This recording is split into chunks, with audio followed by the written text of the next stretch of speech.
Interest rate ആണ് നമ്മളെ സംബന്ധിച്ചൊരു ലോണിൽ പ്രധാനമായും നമ്മളെ ബാധിക്കുന്നത്. രണ്ടാമത്തെ ഒരു കാര്യം, നമ്മളുടെ ഇൻകത്തിന് ആനുപാതികമായിട്ട് ഉള്ള EMI ആണോ നമുക്ക് വരിക എന്നുള്ളത്. ഈ സെക്യൂരിറ്റി ഉള്ള ലോണിന്റെ ഗുണം എന്താണെന്ന് വെച്ചാൽ, അപ്പോൾ ഇൻട്രസ്റ്റ് റേറ്റ് കുറച്ചും കൂടി നമ്മളോട് ഫ്രണ്ട്ലി ആയിട്ടുള്ള ഒരു ടേംസ് ആയിരിക്കും. ഏറ്റവും ഇമ്പോർട്ടൻ്റ് ആയിട്ടുള്ള ഒരു കാര്യം എന്ന് പറയുന്നത്, ഈ ലോൺ നമുക്കിപ്പോൾ ആവശ്യമുണ്ടോ എന്നുള്ളത് ആലോചിക്കുക എന്നുള്ളതാണ്. ഇപ്പോൾ മാസ വരുമാനത്തിൻ്റെ ഒരു 30% 40% കൂടുതൽ നമ്മുടെ എല്ലാ ലോണുകളുടെയും കൂടി EMI കൂടാതിരിക്കാൻ എപ്പോഴും ശ്രദ്ധിക്കണം. ഇപ്പോൾ ഒരേ ലോണിന് തന്നെ നമ്മൾ 20 മാസം കൊണ്ട് അടച്ചു തീർക്കുകയും 40 മാസം കൊണ്ട് അടച്ചു തീർക്കുകയും ചെയ്യുമ്പോഴത്തേക്കും ഏതാണ്ട് പലിശയുടെ കാര്യത്തിൽ വരുമ്പോഴത്തേക്കും ഭീമമായ വ്യത്യാസം വരാനുണ്ട്. സിബിൽ സ്കോർ 300 മുതൽ 900 വരെയാണ്.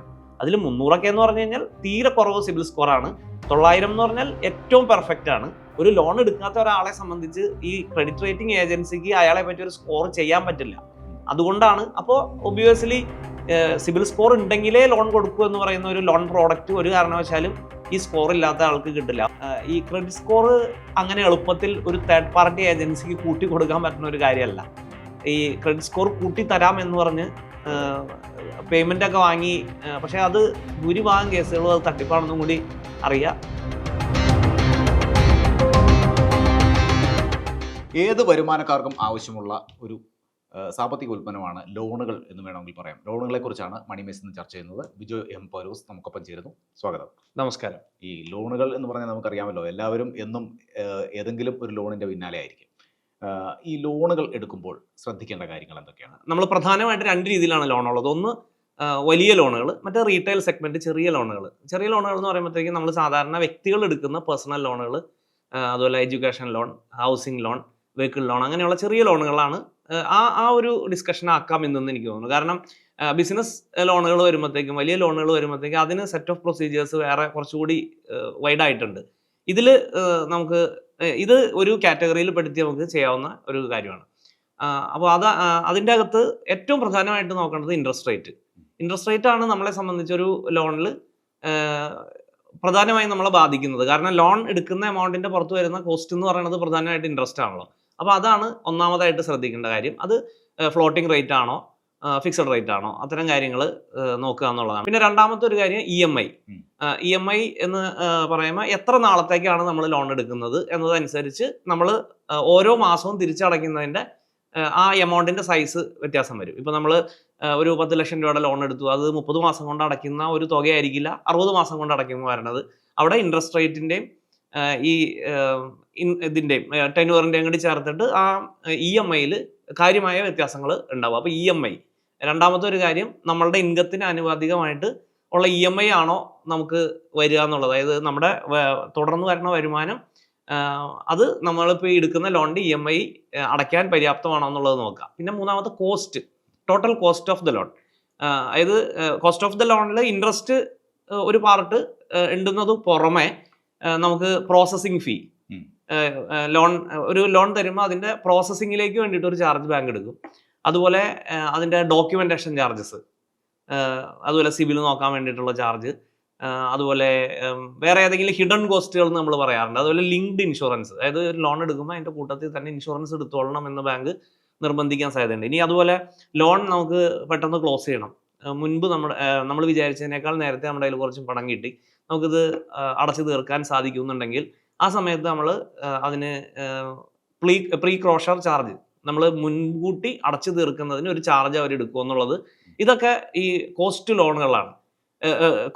ലോണാണ്. അപ്പോൾ അത് നോക്കണം നമ്മൾ ലോൺ എടുക്കുന്ന സമയത്ത്. അത് പരമാവധി കുറവ് അല്ലെങ്കിൽ ഒപ്റ്റിമൈസ് ചെയ്തിട്ടുള്ളൊരു ഉള്ള ഒരു ലോണായിരിക്കും നമുക്ക് നല്ലത്. പിന്നെ വരാവുന്നതെന്ന് പറഞ്ഞു കഴിഞ്ഞാൽ ഫ്ലെക്സിബിലിറ്റി ഓഫ് റീപേയ്മെൻറ്റ്.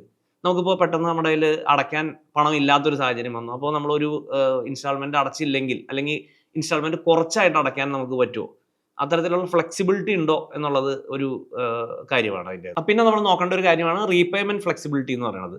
അത് നമുക്കിപ്പോൾ നമ്മുടെ കയ്യിൽ അടച്ചു തീർക്കാൻ നമ്മുടെ കയ്യിൽ മുഴുവൻ എമൗണ്ട് ഇല്ല, അപ്പോൾ നമുക്കൊരു പാർട്ടായിട്ട് EMIയിലേക്ക് ഒരു പാർട്ടായിട്ട് അടയ്ക്കാൻ പറ്റുമോ, അല്ലെങ്കിൽ അതുപോലെ നമുക്ക് പ്രീ ക്ലോഷർ അത് അനുവദിക്കുമോ. നമ്മൾ നേരത്തെ പറഞ്ഞ പ്രീ ക്ലോഷർ ചാർജ് എന്ന് പറയുന്നത് നമ്മുടെ കയ്യിൽ ഫണ്ട് നേരത്തെ വന്നു കഴിഞ്ഞാൽ അടയ്ക്കാൻ അനുവദിക്കുമോ. അത്തരത്തിലുള്ള ഫ്ലെക്സിബിലിറ്റീസ് റീപേയ്മെൻറ്റിൻ്റെ കാര്യത്തിലുണ്ടോ എന്നുള്ളത് നോക്കേണ്ട ഒരു കാര്യമാണ്. പിന്നെ റിലയബിലിറ്റി ഓഫ് ദ ലെൻഡർ.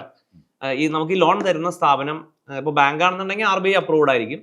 അല്ലാതെ NBFCസോ അല്ലെങ്കിൽ അങ്ങനത്തെ ഒരു അംഗീകൃതമായിട്ടുള്ള ഒരു ഗവൺമെൻറ് ഏജൻസിയുടെ കൺട്രോൾ ഉള്ള ഒരു സ്ഥാപനമാണോ എന്നുള്ളത് പ്രധാനപ്പെട്ട കാര്യമാണ്. രണ്ടാമത്തെ, ഈ നമ്മൾ കഴിഞ്ഞ പ്രാവശ്യം നമ്മൾ ഡിസ്കസ് ചെയ്ത ഈ ലോൺ ആപ്പുകളൊക്കെ പോലത്തെ ടോർഷൻസ് കൊണ്ടുവരാത്ത തരത്തിലുള്ള ഒരു സ്ഥാപനമാണോ നമുക്ക് ലോൺ തരുന്നത് എന്നുള്ളത് വളരെ ഇമ്പോർട്ടൻ്റ് ആയിട്ടുള്ളൊരു കാര്യമാണ്. ഇനി ഒരു പ്രധാനപ്പെട്ട കാര്യം എന്ന് പറയുന്നത് ടൈപ്പ് ഓഫ് ലോൺ ആണ്. അത് സെക്യൂർഡ് ആണോ അൺസെക്യൂർഡ് ആണോ. അതായത് ചില ലോണുകൾ നമുക്ക് ഒരു സെക്യൂരിറ്റി കൊടുത്തിട്ട് മാത്രമാണ് ബാങ്ക് തരുള്ളൂ. ഇപ്പോൾ വീട് പണയം വെച്ചിട്ട്, അല്ലെങ്കിൽ ഒരു സ്ഥലം പണയം വെച്ചിട്ട്, അല്ലെങ്കിൽ ഗോൾഡ് പണയം വെച്ചിട്ട്, അത്തരത്തിൽ ഒരു സെക്യൂരിറ്റിയുടെ പുറത്ത് തരുന്ന ലോണും സെക്യൂരിറ്റി ഇല്ലാതെ തരുന്ന ലോണും. ഈ സെക്യൂരിറ്റി ഉള്ള ലോണിന്റെ ഗുണം എന്താണെന്ന് വെച്ചാൽ അപ്പോൾ ഇൻട്രസ്റ്റ് റേറ്റ് കുറച്ചും കൂടി നമ്മളോട് ഫ്രണ്ട്ലി ആയിട്ടുള്ള ഒരു ടേംസ് ആയിരിക്കും. ബാങ്കിന്റെ കയ്യിൽ നമ്മുടെ സെക്യൂരിറ്റി ഇരിപ്പുണ്ട്. ഇല്ലെങ്കിൽ അതനുസരിച്ച് ഇൻട്രസ്റ്റ് റേറ്റ് കൂടുതലായിരിക്കും. ഒരു റിസ്ക് എടുത്തിട്ടാണല്ലോ ബാങ്ക് നമുക്ക് ഈ പേയ്മെന്റ് തരുന്നത്. അപ്പോൾ അതുകൊണ്ട് ആ ലോൺ ഏത് ടൈപ്പാണ്, സെക്യൂർഡ് ആണോ അൺസെക്യൂർഡ് ആണോ എന്നുള്ളത് നോക്കിയിട്ട് വേണം ലോൺ എടുക്കാനായിട്ട്. നമ്മൾ സെക്യൂർഡ് ലോൺ ആകുമ്പോഴത്തേക്കും നമ്മളെ സംബന്ധിച്ചും എന്തെങ്കിലും ഒരു മുടക്കമൊക്കെ വന്നു കഴിഞ്ഞാൽ നമ്മുടെ ഈ സെക്യൂരിറ്റി ത്രട്ടൻഡ് ആണ്. അപ്പോൾ ആ ഒരു കാര്യം അതിൻ്റെ അകത്ത് പ്രധാനപ്പെട്ടതാണ്. പിന്നെ ലോൺ എടുക്കുമ്പോഴത്തേക്കും ഏറ്റവും ഇമ്പോർട്ടൻ്റ് ആയിട്ടുള്ള ഒരു കാര്യം എന്ന് പറയുന്നത് ഈ ലോൺ നമുക്കിപ്പോൾ ആവശ്യമുണ്ടോ എന്നുള്ളത് ആലോചിക്കുക എന്നുള്ളതാണ്. കാരണം ഈ ഒരു ലോൺ എടുക്കുക എന്ന് പറഞ്ഞാൽ മിക്കവാറും അതൊരു ലോങ് ടേം അഫെയർ ആണ്. നമ്മളത് എടുത്തു കഴിഞ്ഞ് കഴിഞ്ഞാൽ കൃത്യമായിട്ട് തിരിച്ചടയ്ക്കണം. അത്തരത്തിലുള്ള പ്രശ്നങ്ങളുള്ളത് കൊണ്ട്. അപ്പോൾ അങ്ങനെ ആലോചിക്കുമ്പോൾ നമ്മൾ ഇപ്പോൾ ഈ ആവശ്യം നമുക്ക് ഇമ്മീഡിയറ്റ് ആവശ്യമുള്ളതാണോ, ഇത് നമുക്ക് നാളത്തേക്ക് മാറ്റി വയ്ക്കാവുന്ന ഒരു ആവശ്യമാണോ, അല്ലെങ്കിൽ നമ്മൾ എടുത്തിരിക്കുന്ന ലോൺ അതിൻ്റെ പരമാവധി, അതായത് ആ ആവശ്യത്തിന് വേണ്ടിയുള്ള മാത്രമുള്ള ലോണാണോ, അതിൽ കൂടുതൽ പോകുന്നുണ്ടോ, ഇത്തരത്തിൽ ആ ലോൺ നമുക്ക് ആ സമയത്ത് ആവശ്യമാണോ, അത്രയും ലോൺ നമുക്ക് ആവശ്യമാണോ എന്നുള്ളത് ആലോചിച്ചിട്ട് ലോൺ എടുക്കുക എന്നുള്ളതാണ് ഒരു ലോൺ എടുക്കുന്നതിന് മുമ്പ് നമ്മൾ തീരുമാനിക്കേണ്ടത്. ഇപ്പം നമ്മൾ നേരത്തെ പറഞ്ഞ കാര്യങ്ങളെക്കാൾ ഇമ്പോർട്ടൻ്റ് ആയിട്ടുള്ളത് നമുക്കിപ്പോൾ ഒരു ലോൺ ആവശ്യമുണ്ടോ, അല്ലെങ്കിൽ അത് എത്ര രൂപ വേണം, ഇത്ര മതിയോ എന്നുള്ള ആ ഒരു കാര്യത്തിൻ്റെ ആൻസറാണ് ഏറ്റവും പ്രധാനമായിട്ട് നമ്മൾ കണ്ടെത്തേണ്ടതായിട്ടുള്ളത്. ഇപ്പോൾ ഈ ദീർഘകാല വായ്പകളാണ് ഹൗസിംഗ് ലോൺ പോലെ ഉള്ളവ. അത് വലിയ ബാധ്യതയായി പലരുടെയും മുന്നിൽ നിൽക്കുന്നതുമാണ്. ഹൗസിംഗ് ലോൺ പോലെയുള്ള ലോണുകളിൽ നമ്മൾ പ്രധാനമായും ശ്രദ്ധിക്കേണ്ട കാര്യങ്ങൾ എന്തൊക്കെയാണ്?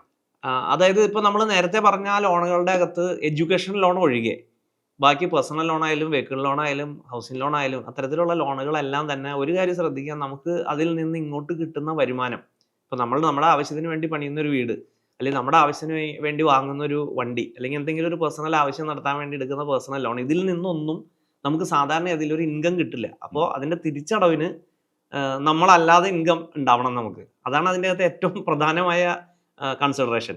പിന്നെ നമ്മുടെ മന്ത്ലി ഇൻകം എത്രയാണെന്നുള്ളത്, ഈ നമ്മൾ എടുത്തു വയ്ക്കുന്ന EMI, നമ്മൾ ഈ കമ്മിറ്റ് ചെയ്ത് വയ്ക്കുന്ന EMI അടയ്ക്കാനുള്ള ഒരു ഇൻകം, അത് കഴിഞ്ഞ് നമ്മളുടെ ദൈനംദിന ചെലവുകൾ കൂടി നടക്കണം. അപ്പോൾ അതിന് പര്യാപ്തമാണോ നമ്മളുടെ വരുമാനം എന്നുള്ളത് ശ്രദ്ധിക്കുക എന്നുള്ളതൊരു പ്രധാനപ്പെട്ട കാര്യമാണ്.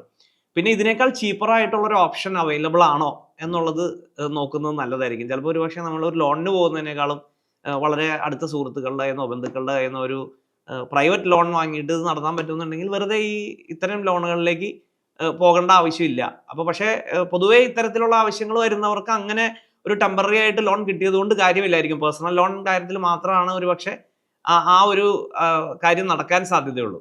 അപ്പോൾ ഈ ഇത്തരം ലോണുകൾ എടുക്കുമ്പോഴത്തേക്കും ശ്രദ്ധിക്കേണ്ടത്, പിന്നെ ഒരു കാര്യം ശ്രദ്ധിക്കേണ്ടത്, നമുക്ക് വരുന്ന കണ്ടിൻജൻസികൾ. ഇപ്പോൾ നമ്മളുടെ EMI നമ്മളുടെ മന്ത്ലി വരുമാനവുമായിട്ട് ഏകദേശം മാച്ച് ചെയ്ത് പോകുന്നതാണെങ്കിൽ പോലും തീരെ പ്രതീക്ഷിക്കാതെ വരാവുന്ന എന്തെങ്കിലും സംഭവങ്ങൾ, എന്തെങ്കിലും അസുഖങ്ങളോ അല്ലെങ്കിൽ തീരെ ഫോർസീ ചെയ്യാത്ത എന്തെങ്കിലും കണ്ടിൻജൻസികളിൽ വന്നു കയറി കഴിഞ്ഞാൽ നമ്മുടെ ഈ അടവ് മുടങ്ങുമോ, അത്തരത്തിലുള്ള കാര്യങ്ങൾ കൂടി നോക്കിയിട്ട് വേണം കാരണം ഇത് ലോങ് ടൈം ആണല്ലോ, അത് ഇന്നും നാളെയും തീരില്ല. അപ്പോൾ അങ്ങനെ ഒരു കാര്യം നോക്കിയിട്ട് വേണം ഈ ഇതിലേക്ക് കാലെടുത്ത് വയ്ക്കാൻ. ഇപ്പോൾ ലോണുകളിലെ ഏറ്റവും പ്രധാനം തിരിച്ചടവ് എന്നുള്ളതാണ്. അത് EMI ബാധ്യതയാകാതിരിക്കാൻ നമ്മൾ പ്രധാനമായും ശ്രദ്ധിക്കേണ്ട കാര്യങ്ങൾ എന്തൊക്കെയാണ്? EMI എപ്പോഴും നമ്മളുടെ മന്ത്ലി മാസ വരുമാനത്തിന് ആനുപാതികമായിരിക്കാൻ എപ്പോഴും ശ്രദ്ധിക്കുക. അപ്പോൾ അതിൽ നമ്മളൊരു ഐഡിയൽ ഫിഗർ എന്ന് പറഞ്ഞു കഴിഞ്ഞാൽ, നമ്മളിപ്പോൾ മാസ വരുമാനത്തിൻ്റെ ഒരു 30% 40% കൂടുതൽ നമ്മുടെ എല്ലാ ലോണുകളുടെയും കൂടി EMI കൂടാതിരിക്കാൻ എപ്പോഴും ശ്രദ്ധിക്കണം. കാരണം എന്താണെന്ന് വെച്ചാൽ നമ്മൾ നേരത്തെ പറഞ്ഞ കണ്ടിൻജൻസി ഒക്കെ തന്നെയാണ് പ്രശ്നം. തീരെ പ്രതീക്ഷിക്കാത്ത എന്തെങ്കിലും ചിലവുകൾ വരുമോ ഒക്കെ വന്നു കഴിഞ്ഞ് കഴിഞ്ഞാൽ, അല്ലെങ്കിൽ നമുക്ക് തിരിച്ചടയ്ക്കാൻ തീരെ സാഹചര്യമില്ലാത്ത ഒരു സാഹചര്യം വന്നു കഴിഞ്ഞാൽ നമ്മൾ ആകെ ഞെരുങ്ങിപ്പോകുന്ന ഒരു സാഹചര്യം ഒഴിവാക്കാൻ പറ്റും. അപ്പോൾ അതുകൊണ്ട് പരമാവധി ഒരു നമ്മളുടെ ഇനി കൂടിയ കൈക്ക് ഒരു 50% നമ്മളുടെ ടോട്ടൽ വരുമാനത്തിൻ്റെ പകുതിയിൽ കൂടുതൽ EMI വരുന്ന ലോൺ ബാധ്യതകൾ എടുത്തു വയ്ക്കാതിരിക്കുക എന്നുള്ളതാണ്. പിന്നെ EMI നമ്മൾ സെലക്ട് ചെയ്യുമ്പോൾ എപ്പോഴും നമ്മൾ EMI കുറയ്ക്കുന്നതനുസരിച്ച് നമ്മളെ സംബന്ധിച്ച് തിരിച്ചടവ് കാലാവധി കൂടുതലാവും. EMI കൂടുന്നതനുസരിച്ച് തിരിച്ചടവ് കാലാവധി കുറയും. അപ്പോൾ അതിലുള്ള പ്രശ്നം എന്താണെന്ന് വെച്ച് കഴിഞ്ഞാൽ EMI കുറയുമ്പോൾ തിരിച്ചടവ് കാലാവധി കൂടുതൽ കിട്ടുമ്പോൾ നമ്മളെ സംബന്ധിച്ച് കോസ്റ്റ് കൂടുകയാണ്. കാരണം എന്താണെന്ന് വെച്ചാൽ EMI എപ്പോഴും എങ്ങനെയാണെന്ന് വെച്ച് കഴിഞ്ഞാൽ നമ്മൾ അടച്ചു തുടങ്ങുമ്പോഴത്തേക്കും നമ്മൾ ലോൺ എടുത്ത മുതലിലേക്ക് നമ്മളൊന്നും തിരിച്ചടയ്ക്കേണ്ടാവില്ല. വളരെ കുറഞ്ഞൊരു തുകയാണ് നമ്മളുടെ ലോണിൻ്റെ തിരിച്ചടവിലേക്ക് പോകുന്നത്. ബാക്കി മുഴുവൻ നമ്മുടെ പലിശയിലേക്കാണ് കൊടുത്തുകൊണ്ടിരിക്കുന്നത്. അപ്പോൾ EMIയുടെ സൈസ് കുറയുകയും ടെന്യൂർ കൂടുകയും ചെയ്യുമ്പോഴത്തേക്കും ലോണിൻ്റെ ടേം കൂടുകയും ചെയ്യുമ്പോഴത്തേക്കും നമ്മൾ ആദ്യം അടയ്ക്കുന്ന തുക മുഴുവൻ ഇൻട്രസ്റ്റിലേക്ക് പോവുകയും തിരിച്ചടവിലേക്ക് വളരെ കുറവ് പോയതുകൊണ്ട് അതങ്ങ് വലിയൊരു കോസ്റ്റ് നമുക്ക് വരും. ഇപ്പോൾ ഒരേ ലോണിന് തന്നെ നമ്മൾ 20 മാസം കൊണ്ട് അടച്ചു തീർക്കുകയും 40 മാസം കൊണ്ട് അടച്ചു തീർക്കുകയും ചെയ്യുമ്പോഴത്തേക്കും ഏതാണ്ട് പലിശയുടെ കാര്യത്തിൽ വരുമ്പോഴത്തേക്കും ഭീമമായ വ്യത്യാസം വരാനുണ്ട്. നമ്മൾ ആദ്യം 20 മാസം കൊണ്ട് അടച്ചു തീർക്കുമ്പോൾ അടയ്ക്കുന്ന പലിശയുടെ ഇരട്ടിയല്ല നമുക്ക് 40 മാസം കൊണ്ട് അടയ്ക്കുമ്പോൾ വരണം. അതിനേക്കാൾ വളരെയധികം കൂടുതലാണ് ഈ 40 മാസം കൊണ്ട് അടച്ചത്. അപ്പോൾ ആ കോസ്റ്റ് ലോൺ ഭയങ്കരമായിട്ട് കൂടുന്നു എന്നുള്ള ഒരു പ്രശ്നമുണ്ട്. അപ്പം നമുക്ക് സാധിക്കുമെന്നുണ്ടെങ്കിൽ നമുക്ക് അടച്ചു തീർക്കാൻ സാധിക്കുന്ന ഒപ്റ്റിമം ലെവൽ EMI സെറ്റ് ചെയ്യാൻ പ്രത്യേകം ശ്രദ്ധിക്കണം. അതല്ലാതെ എങ്ങനെയാണ് EMI അത്ര EMIയിൽ സെറ്റ് ചെയ്യാൻ പറ്റണമെന്ന് ചോദിച്ചാൽ കൃത്യമായിട്ട് എനിക്കൊന്നും പറയാനില്ല. കാരണം അത് ഓരോരുത്തരുടെ ഫൈനാൻഷ്യൽ പ്ലാനിങ് അനുസരിച്ചിട്ടിരിക്കും. പിന്നെ നമുക്ക് അതിൻ്റെ അകത്ത് വളരെ കുറവ് അധികാരമേ ഉള്ളൂ. നമ്മളൊരു ലോണിന് ചെല്ലുമ്പോഴത്തേക്കും മിക്കവാറും ഈ ലോൺ തരുന്ന ഇൻസ്റ്റിറ്റ്യൂഷനാണ് EMIയുടെ കാര്യത്തിൽ ഒരു തീരുമാനം എടുക്കുന്നത്. അതിൻ്റെ അകത്ത് ചിലപ്പോൾ 10 ഇൻസ്റ്റാൾമെൻറ്റും ഒക്കെ അങ്ങോട്ടും ഇങ്ങോട്ടും മാറ്റാമെന്നല്ലാതെ അതിൽ കൂടുതൽ അവരാണ് അവരുടെ ഒരു സെറ്റ് ഓഫ് റൂൾസ് വെച്ചിട്ടാണ് EMI തീരുമാനിക്കുന്നത്. ഈ EMI തീരുമാനിക്കുന്നതും അതുപോലെ തന്നെ ലോണിൻ്റെ ടെന്യൂർ തീരുമാനിക്കുന്നതും ലോണിൻ്റെ എലിജിബിലിറ്റി തീരുമാനിക്കുന്നതും പോലും ഈ ക്രെഡിറ്റ് സ്കോർ വെച്ചിട്ടാണ്. അപ്പോൾ ഈ ലോണിലെ ഏറ്റവും പ്രധാനപ്പെട്ട ഒരു സംഗതിയാണ് സിബിൽ സ്കോർ അഥവാ ക്രെഡിറ്റ് സ്കോർ എന്ന് പറയുന്നത്. എന്താണ് ഈ സിബിൽ സ്കോർ എന്നതുകൊണ്ട് ഉദ്ദേശിക്കുന്നത്? ക്രെഡിറ്റ് സ്കോർ എന്ന് പറഞ്ഞു കഴിഞ്ഞാൽ നമ്മൾ വളരെ ആളുകൾക്ക് മനസ്സിലാവാൻ വേണ്ടി ഏറ്റവും എളുപ്പത്തിൽ പറയാം. ശ്രീജിത്ത് എൻ്റെ അടുത്ത് ഞാനിപ്പോൾ ഒരു ലോൺ വാങ്ങാൻ വേണ്ടി ഒരു പേഴ്സണൽ മാറ്റർ ഞാൻ ശ്രീജിത്തിൻ്റെ അടുത്ത് ഒരു കടം വാങ്ങാൻ വേണ്ടി വരികയാണ്. ശ്രീജിത്തിന് എന്നെ ഇവിടെ വന്നുള്ള പരിചയമുള്ളൂ. നമ്മൾ തമ്മിൽ സാമ്പത്തികമായിട്ട് ട്രാൻസാക്ട് ചെയ്തിട്ടില്ല. അപ്പോൾ ശ്രീജിത്തിന് ഒരു സംശയം ഉണ്ടാവും, മാസത്തിലൊരിക്കൽ അല്ലെങ്കിൽ 2 പ്രാവശ്യം വരണ ഇയാൾക്ക് ലോൺ കൊടുത്താൽ എന്ത് ഗ്യാരണ്ടി ഉള്ളതെന്ന്. അപ്പോൾ ശ്രീജിത്ത് എന്ത് ചെയ്യും?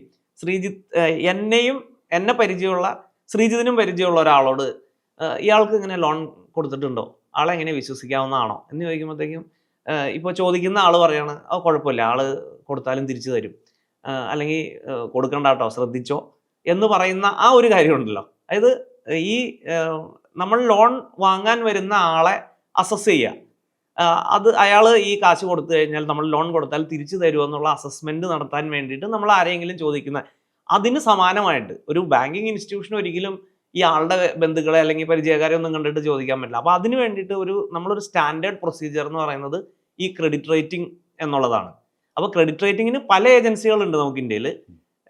ഈ ഇതേ കാര്യത്തിന് വേണ്ടി ക്രെഡിറ്റ് റേറ്റിംഗ് എന്ന് പറഞ്ഞു കഴിഞ്ഞാൽ നമ്മളുടെ പല ഫാക്ടേഴ്സ്, അതായത് ഇതിനു മുമ്പ് ലോൺ എടുത്തിട്ട് തിരിച്ചടച്ചതിൻ്റെ ഹിസ്റ്ററി, നമുക്ക് എത്ര സ്ഥലങ്ങളിൽ നിന്ന് നമ്മൾ ലോൺ എടുത്തിട്ടുണ്ട്, നമ്മൾ എത്ര ലോണുകൾ എടുത്തിട്ടുണ്ട്, അതിൽ ഡിഫോൾട്ടുകൾ വരുത്തിയിട്ടുണ്ടോ, ഇത്തരത്തിലുള്ള പല കാര്യങ്ങളെ വെച്ചിട്ട് ഓരോ വ്യക്തികൾക്കും അവരുടെ പാൻ കാർഡും ആധാർ കാർഡും അങ്ങനെയുള്ള ഐഡന്റിറ്റി പ്രൂഫ് KYC ഡോക്യുമെന്റ്സ് വെച്ചിട്ട് ഈ ഏജൻസികൾ ഈ ഓരോരുത്തരുടെയും ക്രെഡിറ്റ് റേറ്റിംഗ് ഉണ്ടാക്കി വെച്ചിട്ടുണ്ട്. അപ്പോൾ ആ ലോണുകൾ കൃത്യമായ, അതുപോലെ നമ്മുടെ ക്രെഡിറ്റ് കാർഡ് എടുത്തിട്ട് ക്രെഡിറ്റ് കാർഡിലെ തിരിച്ചടവ്, ഇത്തരം കാര്യങ്ങളെല്ലാം കൂടി കണക്ക് കൂട്ടിയിട്ട് ഈ ഒരാൾക്ക് 300 മുതൽ 900 വരെ ഉള്ള ഒരു വാല്യുവേഷൻ ഇട്ടിട്ടുണ്ട്. ഇത് സിബിലാട്ടോ ഞാൻ പറഞ്ഞത്. സിബിൽ അല്ലാതെ വേറെയും ക്രെഡിറ്റ് റേറ്റിംഗ് ഏജൻസികൾ നമുക്കുണ്ട്. പക്ഷേ ഈ ട്രാൻസ് യൂണിയൻ സിബിൽ എന്ന് പറയുന്ന ഈ ഒരു ഏജൻസിയുടെ റേറ്റിംഗ് ആണ് മിക്കവാറും എല്ലാ ബാങ്കുകളും ഉപയോഗിക്കുന്നത്. അതുകൊണ്ടാണ് നമ്മൾക്ക് എല്ലാവർക്കും ഈ സിബിലിനെ അറിയാം. മറ്റ് എക്സ്പീരിയൻ എന്നൊക്കെ പറഞ്ഞിട്ട് വേറെയും 3-4 ക്രെഡിറ്റ് റേറ്റിംഗ് ഏജൻസികളുണ്ട്. പക്ഷേ സിബിലാണ് പൊതുവെ പ്രചാരം നേടിയത്. അപ്പോൾ സിബിൽ സ്കോർ 300 മുതൽ 900 വരെയാണ്. അതിൽ 300 എന്ന് പറഞ്ഞു കഴിഞ്ഞാൽ തീരെ കുറവ് സിബിൽ സ്കോറാണ്. 900 എന്ന് പറഞ്ഞാൽ ഏറ്റവും പെർഫെക്റ്റ് ആണ്. ഈ 300 ആയി പോകുന്നവർ എന്ന് പറഞ്ഞാൽ ഉണ്ടാവാൻ സാധ്യതയുണ്ട്. പക്ഷെ 900 ഉള്ളവർ വളരെ കുറവായിരിക്കും. കാരണം അത്രയ്ക്ക് പെർഫെക്റ്റ് ആയിട്ട് ഒരു ലോൺ കൊണ്ടുപോവുക അല്ലെങ്കിൽ ആ റേറ്റിംഗിന്റെ ക്രൈറ്റീരിയ അനുസരിച്ച് 900 എത്തുക എന്ന് പറയുന്നത് ബുദ്ധിമുട്ടായിരിക്കും. പക്ഷേ ഒരു 750+ എന്ന് പറയുന്നത് ഒരു വെരി ഗുഡ് സ്കോറാണ്. ഒരു 650+ ഒക്കെ ആണെന്നുണ്ടെങ്കിൽ ഒരു ഫെയർ ഓർ ഗുഡ് എന്ന് പറയാം. പക്ഷേ എല്ലാ ബാങ്കുകളും ചിലപ്പോൾ നമുക്ക് ലോൺ തന്നോളണമെന്നില്ല 650 ഉണ്ടെങ്കിൽ. പക്ഷേ 650 ലോൺ തരുന്ന ബാങ്കുകളുണ്ട്. 650 താഴേക്ക് പോയി കഴിഞ്ഞാൽ ലോൺ കിട്ടാനുള്ള സാധ്യത വളരെ കുറവാണ്.